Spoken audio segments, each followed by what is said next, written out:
Hi guys! So nandito kami ngayon sa sasakyan nila Sir Martin. Magse-celebrate kami ng aking graduation with Martin's family. Ayan. Ito nga ba si Sir Martin na yan? Seryoso siya kasi konti lang ang tulog niya. Kaya hindi siya tumatawa. Ay, seryoso siya. Ano sabihin ko? Nagpa-vlog ka pala. Sabi ni ano na yun. Uy, huwag kang maingay. Huwag kang bangga. Ang laki ng mukha ka dito. Ayan. So, inuulit ko, katulad kanina, na kami ay sobrang thankful, grateful sa family nila kasi mula nung pagtungtong namin dito hanggang ngayon, yan, nakasupport ang aming ninong. Ninong namin sa kasal yan.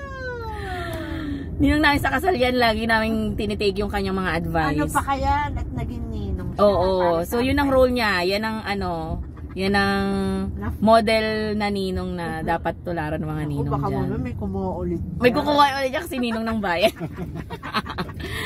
Hindi naman yan tatanggi. Ayan, ayan, so ngayon isi-celebrate ko yung aking graduation day. Wala kasi yung family ko dito. So sila na yung parang family namin. To think na hindi namin sila kadugo or something. Basta ninong lang namin si Sir Martin sa kasal. Sila yung alam mo yun, yung kumupkup sa amin, nagmagandang loob. Ayan, dito sa Canada. So, naiiyak ako! Charot. Charot lang. Ayun lang. Ayun, mamaya ulit. Pagdating namin to sa restaurant. Thank you.